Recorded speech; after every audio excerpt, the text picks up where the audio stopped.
sua experiência, o pessoal é sempre o crescimento orgânico, assim, passo a passo, ou tem, às vezes, alguns empreendedores que depois a gente fica sabendo que tenta acelerar um pouco, aí falta capital e depois precisa contar com o sistema financeiro? Como é que, na tua experiência, como é que aconselha a turma a equilibrar as necessidades infinitas, né? Sim. E o dinheiro que está disponível, às vezes, é finito, né? Tem um limite, né? Sem dúvida. Eu acredito, Martinelli, que a cabeça do empresário, a empresa nasce sempre mais conservadora, né? Entendendo que, organicamente, ela consegue ganhar espaço, ganhar mercado, mas que, na realidade, na prática, não é bem isso. Tem uma ansiedade ali de crescer?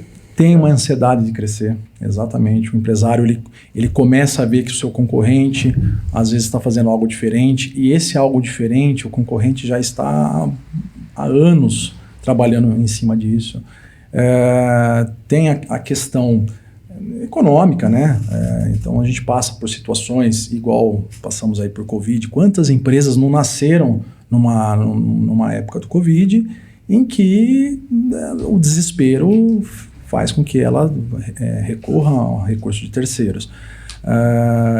E, de fato, as empresas que conseguem se destacar esse crescimento orgânico são as empresas que têm, de fato, uma gestão com um conhecimento maior, né? Já tem o empresário já tem uma educação financeira ou de família, ou aprendeu, né, a lidar com essa educação financeira. Ou já quebrou uma vez e depois está acertando. Ou já aprendeu, exatamente. Depende também, né? Porque a gente faz muito estigma quando a pessoa vai mal no negócio, mas faz parte do processo do aprendizado. Sim. Então, a pessoa errou num projeto, não quer dizer que vai errar a vida toda, né? Sem dúvida nenhuma, sem dúvida nenhuma. E quantas empresas hoje de grandes nomes, né?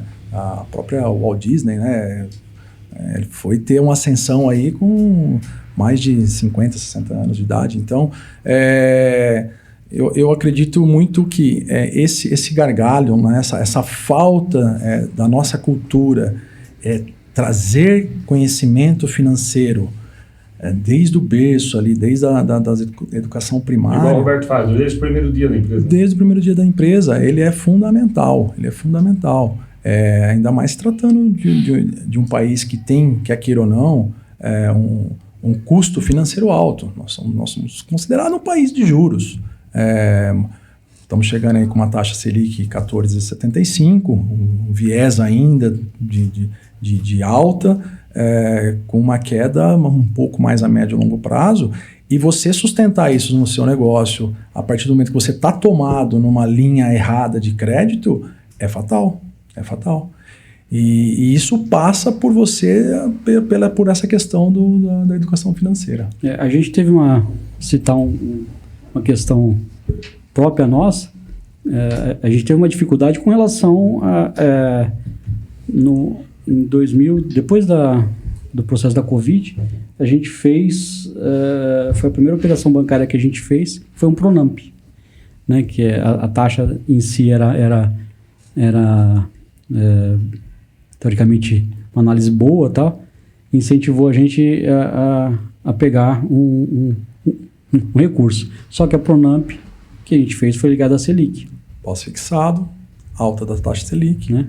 Então a gente começou com uma parcela, hoje é 3 vezes mais, a gente está quitando agora no sufoco. Não é fácil.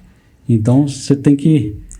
Nessa ocasião, Roberto, é algo assim que você não tem como premeditar, né? De fato, você tomou um recurso correto, um recurso bom, uma linha que te atende com carência, uma taxa de juros dentro da média do que o mercado trabalha, mas essa explosão da Selic você não tem como lidar. Eu falo que esses tipos de decisões não estão na nossa mão. O que está na nossa mão é o que será feito a partir do momento que você tem esse problema. Sim. Então, você fazer uma troca de contrato, buscar uma linha que te favoreça no momento presente, né, de uma economia um pouco mais alavancada com relação aos juros, e tomar as decisões mais assertivas. E aí que eu te falo da dificuldade de você operar com um banco tradicional que ele está muito longe do cliente. Então, ele não enxerga essa tua dificuldade, ele não está enxergando a tua empresa, né? Aquele momento que você está passando, por que você está passando aquele momento? Ele está enxergando o lado dele. Ou de repente dá uma outra opção. Olha, sai daqui, faz isso aqui, entendeu? Então, se você cria essa distância com o cliente, como os bancos tradicionais hoje fazem, que cliente basicamente é só um número, o gerente não tem mais autonomia nenhuma, só joga teu CNPJ, teu CPF para lá. Quando não, já não existe mais a figura do gerente. Né? Porque o cara te joga no aplicativo.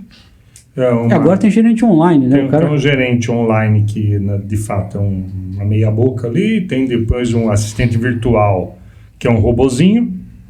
Que você começa uma conversa e de repente cai o chat e você tem que começar tudo de novo. É difícil. Então, cria essa distância e te deixa na mão, na verdade. Então, eu acho que é uma responsabilidade muito grande do sistema financeiro estar próximo aos clientes deles.